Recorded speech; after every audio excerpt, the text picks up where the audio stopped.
بسم اللہ الرحمن الرحیم نحمدہ و نصلی علی رسولہ الکریم اما بعد۔ حضرت زینب بنت ابی سلمہ رضی اللہ تعالیٰ عنہ کے بارے میں بات ہو رہی تھی۔ حضرت زینب بنت ابی سلمہ رضی اللہ تعالیٰ عنہ حضور صلی اللہ علیہ وسلم کی ربیبہ تھی۔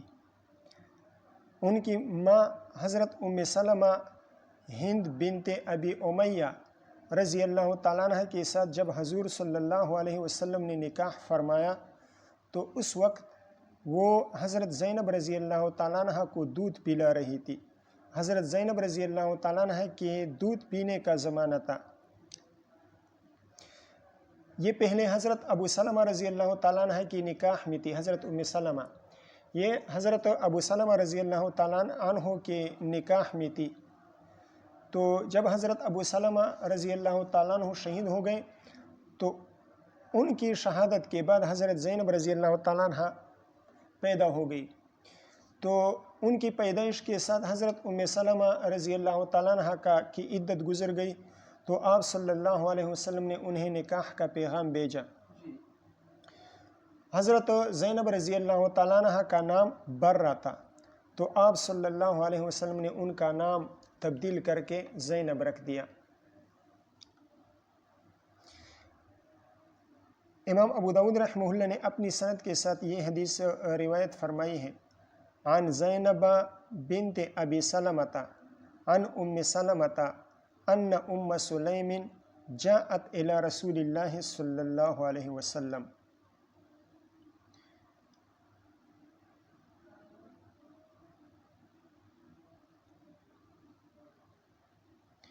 یہ آخر میں امام ابو داود رحمہ اللہ نے یہ اپنے قول کو ارشاد فرمایا ہے۔ اس قول سے امام ابو داود رحمہ اللہ کی غرض کیا ہے؟ امام ابو داود رحمہ اللہ کے اس قول کا حاصل اور خلاصہ یہ ہے کہ یہ حدیث حضرت عائشہ رضی اللہ تعالیٰ عنہ کی ہے یا سلمہ رضی اللہ تعالیٰ عنہ کی ہے۔ تو اس سلسلے میں روایات میں اختلاف ہے۔ اس سلسلے میں روایات میں اختلاف پایا جا رہا ہے کہ یہ حضرت عائشہ کی روایت ہے یا حضرت سلمہ رضی اللہ تعالیٰ عنہما کی روایت ہے۔ تو حضرت ابن شہاب زہری اور حضرت ہشام بن عروہ رحمہم اللہ تعالیٰ ان دونوں کا آپس میں اختلاف ہے۔ حضرت ابن شہاب زہری رحمہ اللہ کا طریق اس طرح ہے، عن عروۃ عن عائشہ، عن عروۃ عن عائشہ۔ اور حضرت مصعب الحجبی یہ حضرت ابن شہاب زہری رحمہ اللہ کے متابع ہیں، وہ بھی اسی طرح روایت بیان فرماتے ہیں جیسے کہ ابن شہاب زہری رحمہ اللہ بیان فرماتے ہیں، عن عروۃ عن عائشہ رضی اللہ تعالیٰ عنہما، اس طرح۔ ان کے مقابلے میں حضرت ہشام بن عروہ رحمہ اللہ تعالیٰ ان کا طریق اس طرح ہے، عن عروۃ عن زینب بنت سلمۃ عن سلمۃ۔ ٹھیک ہے، یہاں پہ وَأَمَّا هِشَامُ بْنُ عُرْوَةَ فَقَالَ عن عُرْوَةَ عن زینب بنت ابی سلمۃ عن سلمۃ ان سلیم جاءت الى رسول اللہ صلی اللہ علیہ وسلم۔ تو ہشام بن عروہ کا جو طریق ہے وہ حضرت ابن شہاب زہری رحمہ اللہ کی طریق کے مخالف ہیں، اور حضرت ہشام بن عروہ رحمہ اللہ کا کوئی متابع بھی موجود نہیں ہے۔ لہٰذا امام ابو داود رحمہ اللہ ابن شہاب زہری رحمہ اللہ کی روایت کو حضرت ہشام بن عروہ رحمہ اللہ کی روایت پر ترجیح دے رہے ہیں۔ وہ فرماتے ہیں کہ ابن شہاب زہری کے ایک متابع بھی موجود ہیں، مصعب الحجبی، اور ہشام بن عروہ کے کوئی متابع موجود نہیں ہے۔ حافظ ابن حجر عسقلانی رحمہ اللہ فرماتے ہیں کہ حضرت قاضی عیاض رحمہ اللہ نے محدثین سے یہ بات نقل فرمائی ہے کہ صحیح یہ ہے کہ یہ واقعہ حضرت سلمہ رضی اللہ تعالیٰ عنہ کا ہے، حضرت عائشہ رضی اللہ تعالیٰ عنہ کا واقعہ نہیں ہے۔ لہٰذا اگر حضرت قاضی عیاض رحمہ اللہ کی بات کو لیا جائے تو حضرت ہشام رحمہ اللہ کی روایت کو ابن شہاب زہری رحمہ اللہ کی روایت پر ترجیح حاصل ہوگی۔ لیکن بہرحال امام ابو داود رحمہ اللہ نے ابن شہاب زہری رحمہ اللہ کی روایت کو ترجیح دی ہے، اس لیے ان کے لیے ایک متابع کو ایک مطابع کو بھی ذکر فرمایا ہے۔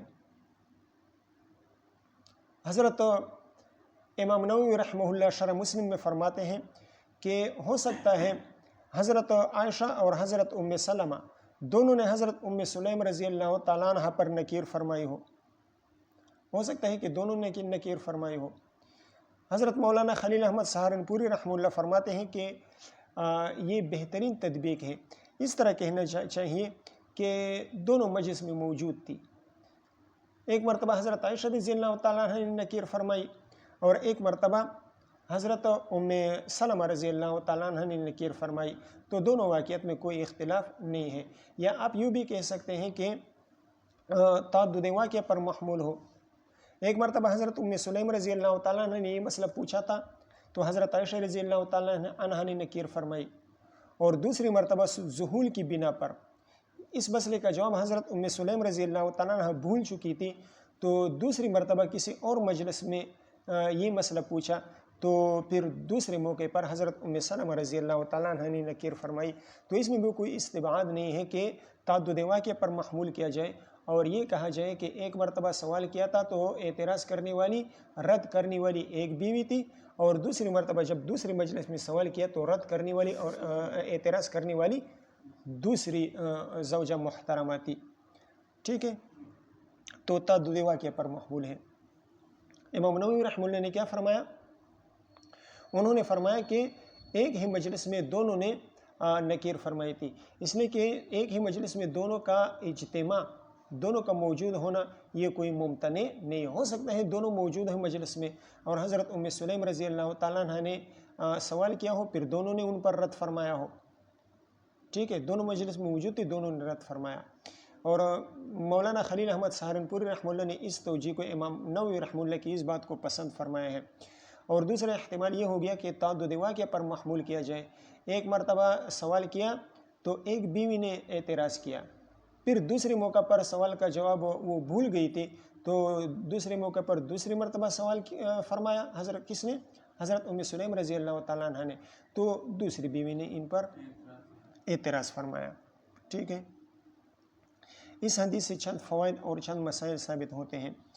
پہلا فائدہ یہ ہے کہ جس کو کوئی مسئلہ پیش آ جائے تو مسئلہ پوچھنے میں جھجک نہیں کرنی چاہیے، بے دھڑک مسئلہ پوچھنا چاہیے۔ شرم کی وجہ سے اپنے آپ کو مسئلہ پوچھنے سے روکنا نہیں چاہیے۔ ٹھیک ہے، حضرت عائشہ رضی اللہ تعالیٰ فرماتی ہیں نعم النساء نساء الانصار لم یمنعہن الحیاء ان یتفقہن فی الدین۔ تفقہ فی الدین سے حیا انہیں روکتی نہیں ہے۔ انصار کی عورتیں بہترین عورتیں ہیں، تفقہ فی الدین سے انہیں حیا ان کی یہ تفقہ فی الدین ان کے لیے حیا سے معنی نہیں بنتی، یعنی جو مسئلہ بھی انہیں پیش آ جاتا ہے بے دھڑک بلا جھجک حضور صلی اللہ علیہ وسلم سے پوچھ لیتی ہیں۔ دوسرا فائدہ اس سے یہ ثابت ہوتا ہے کہ جس طرح مرد کو احتلام ہو سکتا ہے اسی طرح عورت کو بھی احتلام ہو سکتا ہے، اور جس طرح مرد منی دیکھ کر اس پر غسل کا وجوب آتا ہے، اسی طرح عورت بھی اگر تری کو دیکھ لے، منی کو دیکھ لے، تو اس پر بھی غسل کا وجوب آ سکتا ہے۔ تیسرا فائدہ یہ ثابت ہوا کہ جس طرح مرد کی منی ہوتی ہے اسی طرح عورت کی بھی منی ہوتی ہے۔ چوتھا اس سے قیاس کا اس بات ہو گیا، قیاس کا اس بات ہو گیا کہ قیاس سے بھی مسائل ثابت ہو سکتے ہیں۔ حکم النظیر بن نظیر، الحاق و حکم النظیر بن نظیر کا اس بات ہو گیا۔ پانچواں فائدہ اس سے یہ معلوم ہو گیا کہ اگر مذکر کی صیغے کے ساتھ کوئی حکم یا کوئی خطاب صادر ہو جائے، مذکر کی صیغے کے ساتھ کوئی خطاب صادر ہو جائے تو اس خطاب میں عورتیں بھی شامل ہوتی ہیں، وہ خطاب عورتوں کی بھی متوجہ ہوتا ہے۔ البتہ جہاں پر مذکر کی صیغے استعمال ہو جائے اور تخصیص پر کوئی قرینہ موجود ہو، تخصیص پر دلائل موجود ہو کہ یہ خطاب جو ہے نا، یہ حکم اور یہ خطاب یہ صرف اور صرف مردوں کو ہے، اس بار پر کوئی قرینہ ہو، کوئی دلیل ہو، تو پھر وہ خطاب مردوں کی طرف متوجہ ہوگا، صرف مردوں کے ساتھ خاص ہوگا، عورتیں اس میں شامل نہیں ہوں گی۔ کیا کہا میں نے؟ مذکر کے صیغے کے ساتھ کوئی خطاب صادر ہو جائے، مذکر کے صیغے کے ساتھ کوئی حکم آ جائے تو اس مذکر کی صیغے وہ مؤنثات کی طرف، عورتوں کی طرف بھی متوجہ ہوتی ہیں۔ اب البتہ جہاں پر مردوں کی تخصیص آ جائے، مردوں کی تخصیص پر دلائل قائم ہو جائے، مردوں کی تخصیص پر قرائن موجود ہو، تو پھر وہاں پر وہ حکم اور وہ خطاب صرف مردوں کی طرف متوجہ ہوگا، عورتیں اس حکم میں شامل نہیں ہوں گی۔ بات سمجھ میں آ گئی؟ باب فی مقدار الماء الذي يجزئ به الغسل، باب فی مقدار الماء الذي يجزئ به الغسل، هذا باب في بيان مقدار الماء الذي يكتفى به في الغسل، هذا باب في بيان مقدار الماء الذي يكتفى به في الغسل۔ موجبات غسل کا بیان ختم ہو گیا۔ اب یہاں سے مصنف رحمہ اللہ غسل کا بیان فرما رہے ہیں۔ مصنف رحمہ اللہ نے وضو کے سلسلے میں بھی اس طرح کا ایک باب قائم فرمایا تھا۔ وضو سے پہلے موجبات وضو کا بیان فرمایا تھا، یعنی آداب استنجا وغیرہ کو بیان فرمایا تھا۔ اس کے بعد مصنف رحمہ اللہ نے وضو کو بیان فرمایا تھا، وضو کی کیفیت بیان فرمائی تھی۔ تو یہاں پر بھی اس طرح کر دیا، موجبات غسل کا بیان ہو گیا، تو اب کیفیت غسل کا بیان کر رہے ہیں۔ لیکن کیفیت غسل سے پہلے، کیفیت غسل اور صفت غسل سے پہلے، جس طرح کہ کیفیت وضو سے پہلے کتنی مقدار پانی کے ساتھ وضو کیا جا سکتا ہے، اسی طرح کا باب قائم کیا تھا۔ تو یہاں پر بھی کیفیت غسل سے پہلے اس باب کو قائم فرمایا ہے کہ کتنے پانی کے ساتھ غسل کرنا چاہیے، کتنا پانی غسل میں کافی ہو جاتا ہے۔ ٹھیک ہے۔ بسند المتصل منا الى الامام ابی داود رحمہ اللہ تعالی انہ قال حدثنا عبد الله بن مسلمة القعنبي عن مالك عن ابن شهاب عن عروة عن عائشة رضي الله تعالى عنها وعنهم أن رسول الله صلى الله عليه وسلم كان يغتسل من إناء هو الفرق من الجنابة۔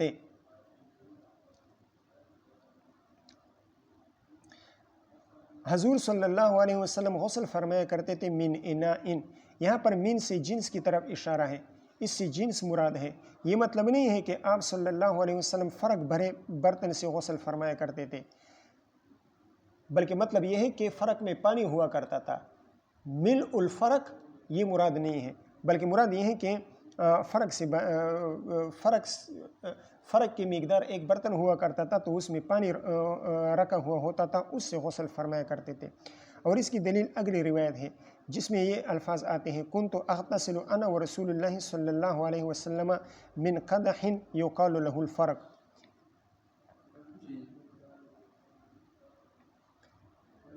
اسی طرح ایک اور روایت ہے جس میں یہ الفاظ آتے ہیں یغتسل بالصاع، یغتسل بالصاع، تو سا تو فرق سے کم ہوتا ہے، سا یہ فرق کا 1/3 ہوتا ہے، 1/3۔ تو یہ مطلب نہیں ہے کہ مل الفرق سے وضو فرمایا کرتے غسل فرمایا کرتے تھے، اس سے کم میں نہیں ہے، بلکہ من اناء ان سے مراد یہاں پر جنس کی طرف اشارہ ہے۔ کان یغتسل من اناء هو الفرق، حضور صلی اللہ علیہ وسلم ایک برتن سے غسل فرمایا کرتے تھے، اور وہ برتن کیا ہوتا تھا؟ فرق ہوتا تھا۔ من الجنابت، یہ من الجنابت کا تعلق یغتسل سے ہے، یغتسل من الجنابت، جنابت کا غسل فرمایا کرتے تھے ایک برتن سے، هو الفرق، وہ فرق ہوا کرتا تھا۔ فرق کی مقدار کتنی ہے؟ تو ایک فرق 12 مد کا ہوتا ہے، اور ایک مد یہ ربع سا ہوتا ہے۔ کتنا ہوتا ہے؟ ربع سا۔ تو ایک فرق 12 مد کا اور ایک مد سا کا ربع ہوتا ہے، یعنی ایک سا میں 4 مد ہوتے ہیں۔ تو اس سے معلوم ہوا کہ ایک فرق 3 سا کے برابر ہوتا ہے۔ ایک فرق کتنے کے برابر ہوتا ہے؟ 3 سا۔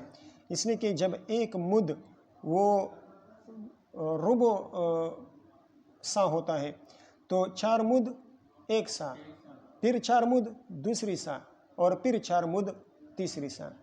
12 میں 4 3 مرتبہ آتے ہیں نا، تو 3 سا ہو گیا، تو ایک فرق 3 سا کے برابر ہو گیا۔ قال ابو داود قال معمر عن الزهري في هذا الحديث قالت كنت اغتسل انا ورسول الله صلى الله عليه وسلم من اناء واحد فيه قدر الفرق۔ یہ فرق کو را کے فتحہ کے ساتھ اور را کے سکون کے ساتھ دونوں طرح پڑھا جا سکتا ہے۔ قال ابو داود قال معمر عن الزہری، اس قول سے امام ابو داود رحمہ اللہ کی غرض یہ ہے کہ وہ حضرت ابن شہاب زہری رحمہ اللہ کے دو تلامذہ کے درمیان اختلاف کو بیان کرنا چاہتے ہیں۔ امام ابن شہاب زہری رحمہ اللہ کے دو تلامذہ ہیں، ایک ہے معمر بن راشد اور ایک ہے مالک بن انس رحمہ اللہ۔ امام مالک رحمہ اللہ کی روایت میں آپ صلی اللہ علیہ وسلم سے ایک فرق سے اکیلے غسل کرنا ثابت ہوتا ہے، جیسا کہ پہلی روایت میں ہے 238 میں کہ کانا یغتسل من اناء هو الفرق من الجنابہ۔ تو یہ امام مالک رحمہ اللہ کی روایت ہے، اس سے حضور صلی اللہ علیہ وسلم کا ایک فرق سے اکیلے غسل کرنا ثابت ہوتا ہے۔ اور حضرت معمر بن راشد رحمہ اللہ کی روایت کہاں پر آئی ہیں؟ مصنف عبد الرزاق میں، مسند احمد میں اور نسائی شریف میں، ان تین کتابوں میں آئی ہیں۔ ان کی روایت سے ثابت ہوتا ہے کہ حضور صلی اللہ علیہ وسلم اور حضرت عائشہ رضی اللہ تعالیٰ عنہ دونوں ایک ساتھ ایک فرق سے اغتسال فرمایا کرتے تھے۔ کنت اغتسل انا ورسول اللہ صلی اللہ علیہ وسلم۔ تو اس اختلاف کو بیان کرنا مقصود ہے، لیکن حقیقت میں دونوں روایتوں کے درمیان کوئی اختلاف نہیں ہے، اس لیے کہ حضرت امام مالک رحمہ اللہ کی روایت میں حضرت عائشہ رضی اللہ تعالیٰ عنہ کے اغتسال کا تذکرہ نہیں ہے، حضور صلی اللہ علیہ وسلم کے ساتھ غسل فرمانے کا تذکرہ نہیں ہے۔ تو اغتسال کا تذکرہ نہ ہونا، اس سے یہ بات لازم نہیں آتی کہ حضرت عائشہ رضی اللہ تعالیٰ عنہ نے حضور صلی اللہ علیہ وسلم کے ساتھ غسل نہ فرمایا ہو۔ اغتسال کا تذکرہ نہ ہونا، اس سے یہ بات لازم نہیں آتی کہ حضرت عائشہ رضی اللہ تعالیٰ عنہ حضور صلی اللہ علیہ وسلم کے ساتھ اغتسال کے وقت موجود نہیں تھی۔ تو ذکر کا نہ ہونا یہ اس بات کو مستلزم نہیں ہے۔ اور اگر بالفرض حضور صلی اللہ علیہ وسلم کے اکیلے غسل فرمانا ثابت بھی ہو جائے تو تب بھی کوئی اختلاف نہیں ہے۔ اگر ہم یہ تسلیم کر لیں کہ امام مالک رحمہ اللہ کی روایت میں حضور صلی اللہ علیہ وسلم کا اکیلے غسل فرمانا ذکر ہے، اور حضرت معمر بن راشد رحمہ اللہ کی روایت میں دونوں کا ایک ساتھ غسل فرمانا ثابت ہوتا ہے، تو تب بھی کوئی اختلاف نہیں ہے دونوں روایت میں، اس لیے کہ اختلاف اوقات پر محمول کریں گے کہ کبھی کبھار حضور صلی اللہ علیہ وسلم ایک فرق سے اکیلے غسل فرمایا کرتے تھے، اور کبھی کبھار حضرت عائشہ رضی اللہ تعالیٰ کے ساتھ مل کر غسل فرمایا کرتے تھے۔ تو اختلاف اوقات اور اختلاف احوال پر محمول ہوگا، اس صورت میں بھی کوئی اختلاف دونوں روایت میں موجود نہیں ہے، دونوں روایت الگ الگ زمانے کی، علیحدہ علیحدہ اوقات کی ہیں۔ قال ابو داود وروى ابن عيينة نحو حدیث مالک، اس سے کیا مقصد ہے؟ اس سے مقصد حضرت امام ابو داود رحمہ اللہ کی اس سے مقصد یہ ہے کہ امام مالک رحمہ اللہ کی روایت کو ترجیح حاصل ہے۔ اس قال ابو داود سے امام ابو داود رحمہ اللہ حضرت مالک بن انس رحمہ اللہ کی روایت کو ترجیح دے رہے ہیں کہ حضرت امام مالک رحمہ اللہ کی روایت وہ معمر بن راشد کی روایت کے سے زیادہ راجح ہیں۔ کیوں؟ اس لیے کہ جس طرح امام مالک رحمہ اللہ نے حضور صلی اللہ علیہ وسلم کے اکیلے اغتسال ذکر فرمائے ہیں، اسی طرح سفیان بن عیینہ رحمہ اللہ نے بھی حضور صلی اللہ علیہ وسلم کا اکیلے اغتسال ذکر فرمایا ہے۔ قال ابو داود وروى ابن عيينة نحو حدیث مالک، سفیان بن عیینہ رحمہ اللہ انہوں نے بھی حضور صلی اللہ علیہ وسلم کا اکیلے اغتسال ذکر فرمائے ہیں امام مالک رحمہ اللہ کی طرح۔ قال ابو داود وسمعت احمد بن حنبل يقول الفرق 16 رطلا وسمعته يقول، امام ابو داود رحمہ اللہ فرماتے ہیں کہ میں نے اپنے استاذ امام احمد رحمہ اللہ کو فرماتے ہوئے سنا کہ ایک فرق وہ 16 رطل کا ہوتا ہے۔ وسمعته يقول، اور میں نے امام احمد رحمہ اللہ کو سنا اس حال میں کہ وہ فرما رہے تھے ساع ابن ابی ذئب 5 ارطال وثلث، ابن ابی ذئب ان کی سا جو تھی وہ 5 رطل اور ثلث رطل ہوا کرتا تھا، یعنی 5 صحیح 1/3 رطل ہوا کرتا تھا۔ یہ حضرت ابن ابی ذئب کا تذکرہ مقبل میں بھی گزر چکا ہے، محمد بن عبد الرحمن ابن المغیرہ، ان کا تذکرہ گزر چکا ہے۔ ان کی طرف سا کی نسبت کیوں ہے؟ سا کی نسبت اس لیے ہے کہ ان کے پاس حضور صلی اللہ علیہ وسلم کی سا تھی، تو تمام لوگوں نے ان کی سا کے مطابق اپنی اسوا بنائی تھی، تو اس وجہ سے ان کی طرف نسبت ہوتی ہے۔ یہی کوئی بادشاہ تھا یہ دو احتمال ذکر ہوئے تھے. کوئی بادشاہ تھا تو انہوں نے ایک قسم کی سا استعمال کرنے کا حکم دیا تھا، تو اس وجہ سے ان کی طرف نسبت ہوتی ہے. بہرحال امام احمد رحمہ اللہ فرماتے ہیں کہ ابن ابی ذئب کی سا وہ 5/1/3 رطل ہوا کرتی تھی. قال امام ابو داؤد رحمہ اللہ فرماتے ہیں فمن قال، امام ابو داؤد رحمہ اللہ نے حضرت امام احمد رحمہ اللہ سے پوچھا فمن قال 8 ارطال، کہ جو لوگ کہتے ہیں کہ ایک سا وہ 8 رطل کا ہوتا ہے، فقولہ صحیح ام لا، جو لوگ ایک سا کو 8 رطل کے برابر قرار دیتے ہیں تو ان کا قول صحیح ہے یا نہیں؟ قال، امام احمد رحمہ اللہ نے جواب دیا لیس ذالک بمحفوظ، یہ محفوظ نہیں ہے، اس لیے کہ حضور صلی اللہ علیہ وسلم کی سا کے خلاف ہیں. سا کی مقدار میں اختلاف ہوا ہے کہ سا کی مقدار کتنی ہے. تو سا 4 مد اور 8 رطل کا ہوتا ہے، 1 مد 2 رطل کا ہوتا ہے، تو 4 مد 8 رطل ہو گئے. یہ بات بھی پہلے بیان ہو چکی ہے، یہ اختلاف بھی پہلے بیان ہو چکا ہے کہ سا کی مقدار کتنی ہے. تو اہل حجاز کے ہاں، شوافع اور اہل حجاز، ان کے ہاں ایک سا 5 رطل اور ثلث رطل کا ہوتا ہے، 5 صحیح 1/3 رطل. اور امام صاحب اور فقہائے عراق وہ کہتے ہیں کہ ایک سا 5 رطل، 5 صحیح 1/3 نہیں بلکہ 8 رطل، ایک سا 8 رطل کا ہوتا ہے. اسی طرح مد کی مقدار میں بھی اختلاف واقع ہوا ہے. امام شافعی اور فقہائے حجاز کے ہاں 1 مد وہ 1 رطل اور ثلث رطل کا ہوتا ہے، اور امام صاحب اور فقہائے عراق کے ہاں 1 مد وہ 2 رطل کا ہوتا ہے، 1 مد اور 2 رطل کا ہوتا ہے. کیا اختلاف بیان ہوا؟ ایک اختلاف بیان ہوا سا کے بارے میں. سا کے بارے میں اختلاف پیچھے بھی گزر چکی تھی کہ امام شافعی اور فقہائے حجاز ان کے ہاں ایک سا کی مقدار 5 صحیح 1/3 رطل ہے، اور امام صاحب، امام ابو حنیفہ اور فقہائے عراق ان کے ہاں ایک سا وہ 8 رطل کے ہوتی ہے. مد کا اختلاف وہاں پر ذکر نہیں ہوا تھا، مد میں بھی اختلاف ہے. امام شافعی اور فقہائے حجاز ان کے ہاں مد کی مقدار کتنی ہے؟ 1 رطل اور ثلث رطل، 1 رطل اور ثلث رطل. اور امام صاحب اور فقہائے عراق ان کے ہاں 1 مد کی مقدار کتنی ہے؟ 2 رطل. بات سمجھ میں آ گئی؟ اب دلائل سن لیں. امام شافعی اور فقہائے حجاز ان کی پہلی دلیل یہ ہے کہ فدیے کے بارے میں ایک روایت آتی ہے. فدیے کے بارے میں ایک روایت آتی ہے، حضور صلی اللہ علیہ وسلم فرماتے ہیں اطعم 6 مساکین لکل مسکین نصف صاع، 6 مساکین کو کھانا کھلائیے، ہر مسکین کو نصف سا. یہ ایک روایت ہو گئی. دوسری روایت میں آتا ہے فَأَمَرَهُ رسول اللہ صلی اللہ علیہ وسلم أَن يُطْعِمَ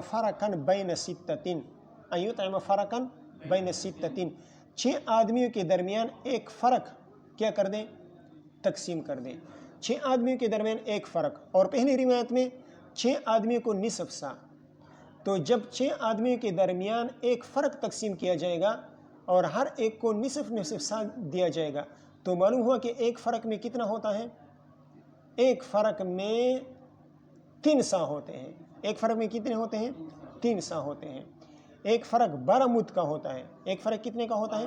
12 مد کا ہوتا ہے، اور 1 مد ربع سا ہوتا ہے. تو اس طرح 12 مد اور ایک فرق یہ 3 سا کے برابر ہوگا. کتنے کے برابر ہوگا؟ 3 سا کے برابر ہو گیا. اور یہ بھی معلوم ہو گیا کہ ایک سا 5 رطل اور ثلث رطل کا ہوتا ہے. کیوں؟ اس لیے کہ ایک فرق میں 16 رطل ہوتے ہیں. تو جب ایک فرق میں 16 رطل ہوتے ہیں تو ایک فرق میں 16 رطل ہوتے ہیں اور ایک فرق 3 سا کے برابر ہوتا ہے. تو اب 16 کو 3 پر تقسیم کر دو. ایک فرق 3 سا کا اور ایک فرق میں 16 رطل ہوتے ہیں، تو اس 16 کو 3 پر تقسیم کر دو تو 5 سے 1/3 آ جائے گا. 5 رطل 1 اور ثلث رطل سائڈ پہ رکھ دو. پھر 5 رطل اور ثلث رطل سائڈ پہ کر دو. پھر 5 رطل، تو 5 رطل 3 دفعہ آ گئے. 3 سا ہوتے ہیں نا، ایک فرق میں 3 سا ہوتے ہیں، اور ہاں سا 5 سے 1/3 ہوتا ہے، تو 5 جمع کر دو 3 مرتبہ، یہ 15 ہو گئے، اور پھر 16 1/3 1/3 1/3، تو یہ 1 سا ہو گیا، تو 15 اور 1 16 ریتل ہو گئے۔ تو انہوں نے اس طرح حساب لگائے ہیں کہ حضور صلی اللہ علیہ وسلم نے ایک روایت میں فرمایا ہے کہ ایک فرق کو 6 مساکین پر تقسیم کر دو، اور دوسرے روایت میں فرمایا ہے کہ ہر مسکین کو نصف سا دے دو، 6 مساکین میں سے ہر مسکین کو نصف سا دے دو، تو نصف اور نصف یہ 1 ہو گیا، پھر نصف اور نصف 2 ہو گئے، پھر نصف اور نصف 1 نصف اور نصف 2 ہو گئے، پھر نصف اور نصف کتنے ہو گئے؟ دوسری سا ہو گیا، اور پھر نصف اور نصف تیسری سا ہو گیا، تو ایک فرق 3 سا کے برابر ہو گیا، اور ایک فرق میں 16 ریتل ہوتے ہیں، تو 16 کو 3 پر تقسیم کر دو، تو اس طرح سا کی مقدار آ جائے گی 5 سے ہی 1/3 ریتل۔ یہ ان کی دلیل ہے۔ احناف کی طرف سے یہ جواب دیا جا رہا ہے کہ حضور صلی اللہ علیہ وسلم نے یہ کہاں پر فرمایا ہے کہ ایک فرق 12 مد کا ہوتا ہے؟ یہ حضور صلی اللہ علیہ وسلم نے فرمایا ہے؟ یہ تو حضور صلی اللہ علیہ وسلم نے نہیں فرمایا ہے کہ ایک فرق 12 مد کا ہوتا ہے یا 16 ریتل کا ہوتا ہے۔ 16 ریتل کی مقدار بھی حضور صلی اللہ علیہ وسلم نے بیان نہیں فرمائی ہے، یہ اہل لغت کا قول ہے، اور اہل لغت کا قول یہ فقہاء احناف کے خلاف حجت نہیں بن سکتی، اس لیے کہ جس طرح اہل لغت ہے، اسی طرح علماء احناف فقہاء احناف وہ بھی لغت کے امام ہیں، تو ایک امام کا قول دوسرے امام کے خلاف حجت نہیں بن سکتا۔ بس سمجھ میں آ گئی؟ جس طرح اہل لغت وہ لغت میں امام مقتدا اور پیشوا ہے، اسی طرح فقہاء احناف بھی لغت میں امام مقتدا اور پیشوا ہے، تو ایک امام کا قول دوسرے امام کے مقابل نہیں ہو سکتا، اس پر حجت نہیں بن سکتی۔ اسی طرح یہ جو دوسری روایت بیان ہو گئی جس میں یہ الفاظ آئے ہیں ایطعم فرقا بین ستۃ، یہ بھی حضور صلی اللہ علیہ وسلم کے الفاظ نہیں ہیں۔ ہو سکتا ہے یہ حضور صلی اللہ علیہ وسلم کے الفاظ صرف اتنے ہو کہ لکل مسکین نصف ساعین، حضور صلی اللہ علیہ وسلم کے الفاظ کس طرح ہیں؟ لکل مسکین نصف ساعین، اور راوی نے اپنے انداز میں اس کو روایت بالمعنی نقل کر دیا، راوی نے اپنے انداز میں اس لکل مسکین نصف ساعین کو اپنے انداز میں بیان کر دیا، روایت بالمعنی کر دیا، اور روایت بالمعنی اپنے انداز میں اس طرح کر دیا کہ راوی کے نزدیک ایک فرق 3 سا کے برابر تھا، تو راوی نے اپنی طرف سے اس طرح فَأَمَرَهُ أَن يُطْعِمَ فَرَقًا بَيْنَ سِتَّةٍ کہہ دیا۔ کیا کہا میں نے؟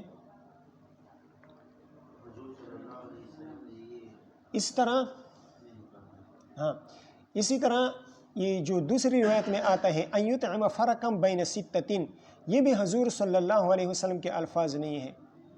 ہو سکتے ہیں حضور صلی اللہ علیہ وسلم کے الفاظ صرف یہ ہو لکل مسکین نصف ساعین، تو لکل مسکین نصف ساعین کو راوی نے اپنے انداز میں روایت بالمعنی کر دیا۔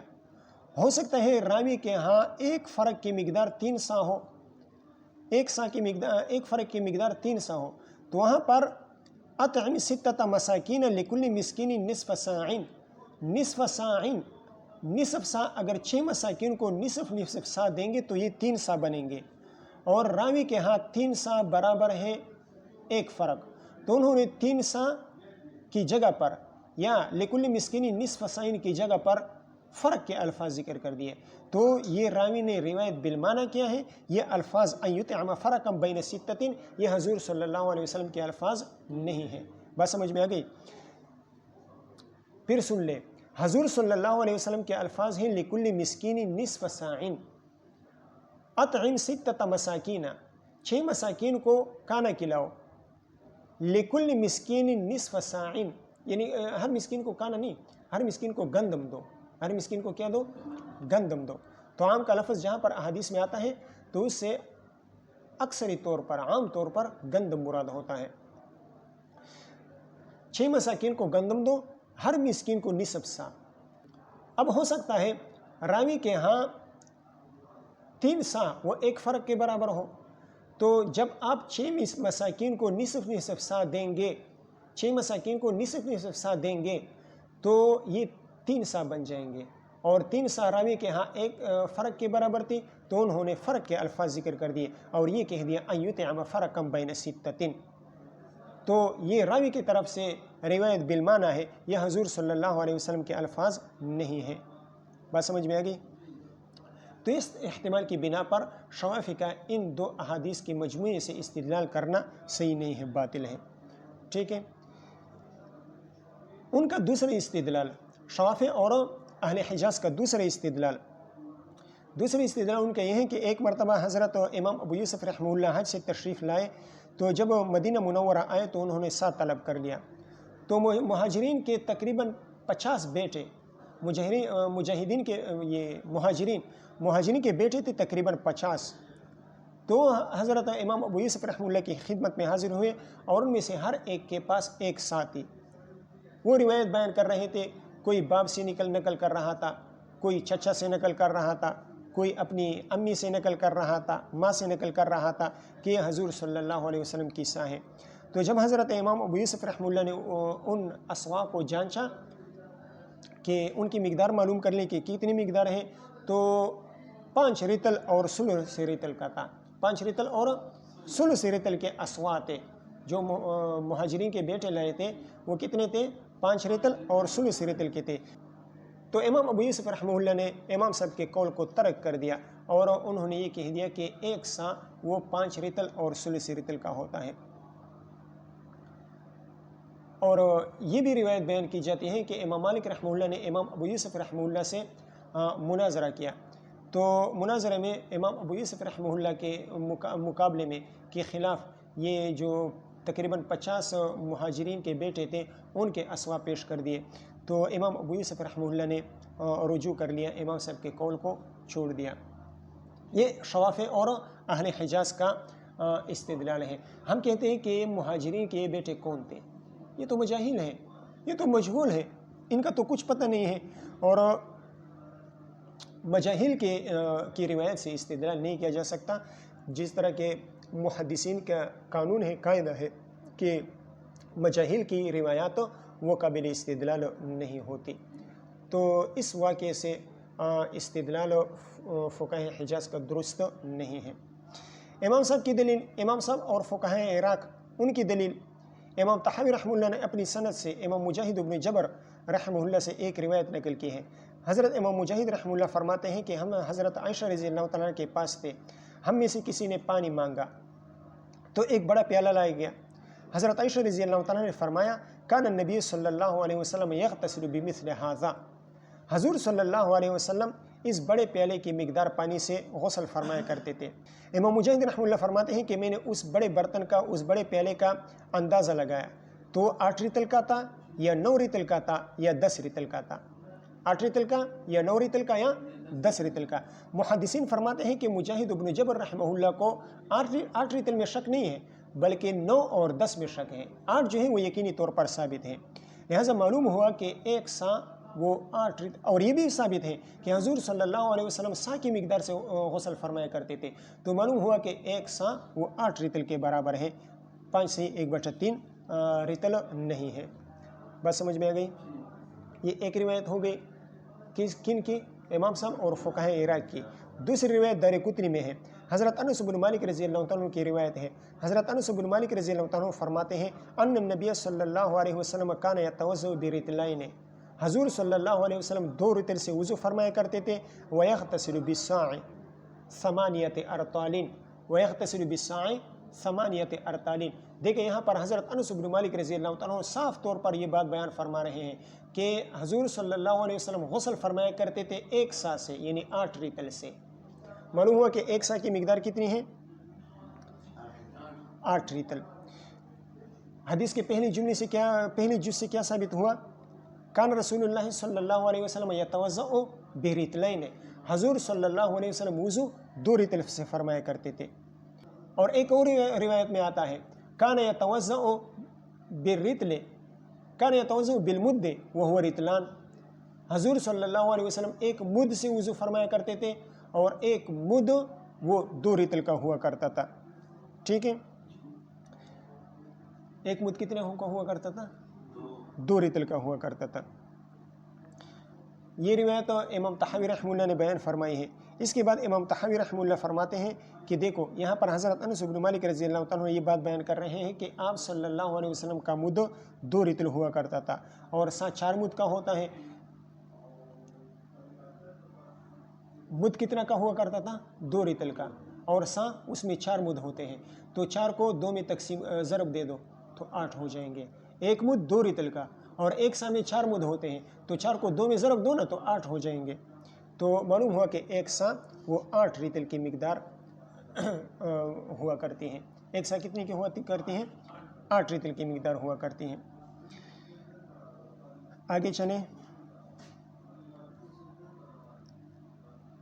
قال امام ابو داؤد رحمہ اللہ فرماتے ہیں وسمعت احمد یقول، میں نے حضرت امام احمد بن حنبل رحمہ اللہ کو سنا اس حال میں کہ وہ بیان فرما رہے تھے من آتا فی صدقۃ الفطر برطلنا ھذا خمسۃ ارطال،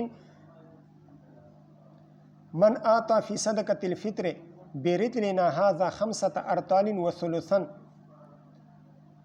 جو صدقہ فطر دے دے ہمارے اس رطل کے مطابق، یعنی بغداد میں جو رطل استعمال ہوتا تھا اس رطل کے مطابق صدقہ فطر دے دے 5 رطل اور ثلث رطل، فقد اوفا، تو اس نے کیا کر دیا؟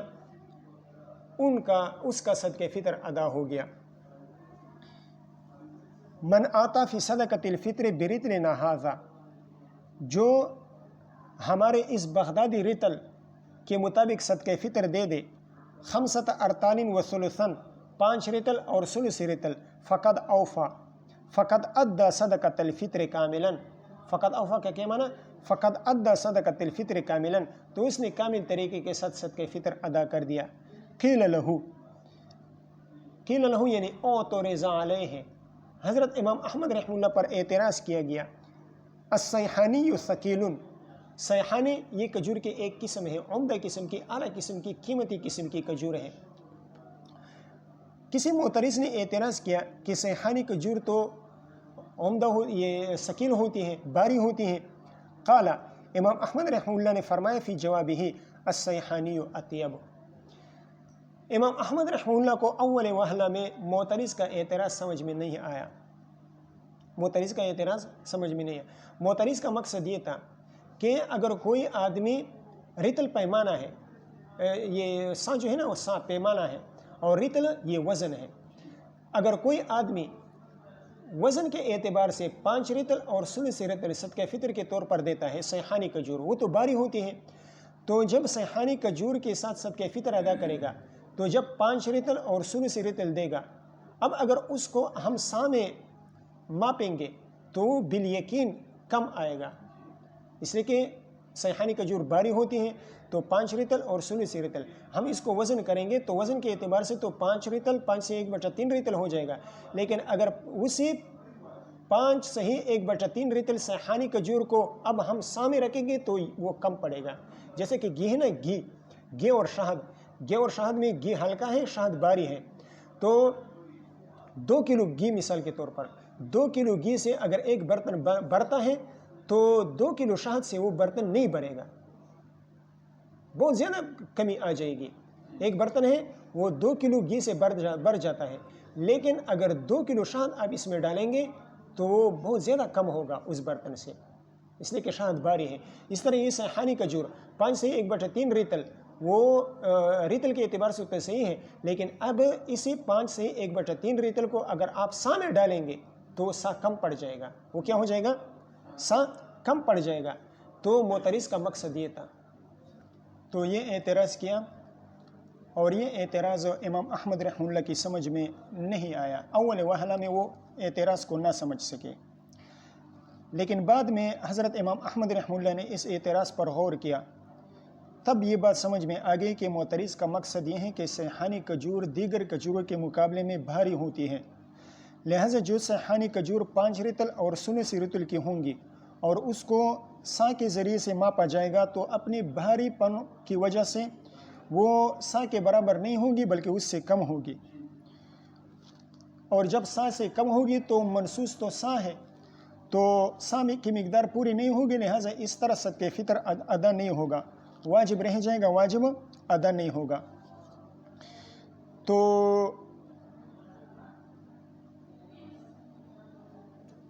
واجب رہ جائے گا، واجب ادا نہیں ہوگا. جب سا پورا نہیں ہوگا تو واجب رہ جائے گا، واجب ادا نہیں ہوگا. حالانکہ میں نے کہہ دیا من آتا خمسۃ ارطان وثلثا فقد اوفا، حالانکہ اس صورت میں صدقہ فطر ادا نہیں ہوتا اور میں نے فقط اوفا کے الفاظ کہے ہیں. تو اس کا جواب امام احمد رحمہ اللہ کو مستحضر نہیں تھا، تو بعد میں فرمایا لا ادری، قال لا ادری. پہلے تو کہہ دیا کہ السیحانی اطیب، السیحانی اطیب، یعنی السیحانی اطیب انواع التمر واعلاها، سیحانی کھجور وہ کھجوروں میں سے سب سے اطیب، سب سے عمدہ اور سب سے اعلیٰ کھجور ہوتے ہیں، تو اس سے صدقہ فطر کیوں ادا نہیں ہوگا؟ لیکن جب اعتراض میں غور کیا تو پھر فرمایا لا ادری، مجھے معلوم نہیں ہے، میں غور کر کے سوچ بچار کر کے پھر آپ کو اس کا جواب دے دوں گا. بات سمجھ میں آ گئی؟ احناف کا اس سلسلے میں مذہب یہ ہے کہ جب تک پورا ایک سا ادا نہ کیا ہو تو اس وقت تک صدقہ فطر ادا نہیں ہوگا. ٹھیک ہے، بات ختم ہو گئی، سبق ختم ہو گیا. اب اگلی بات یہ جاننے کی، جیسے کہ پیچھے بھی گزر گیا، غسل میں کوئی خاص مقدار پانی کی مقرر نہیں ہے، بلکہ ماء قلیل اور ماء کثیر ہر دو طرح کا پانی وہ برابر ہے، چاہے کم استعمال کرے چاہے زیادہ استعمال کرے غسل کا تحقق ہو جائے گا. البتہ غسل ضروری ہے. غسل، اب غسل کسے کہتے ہیں؟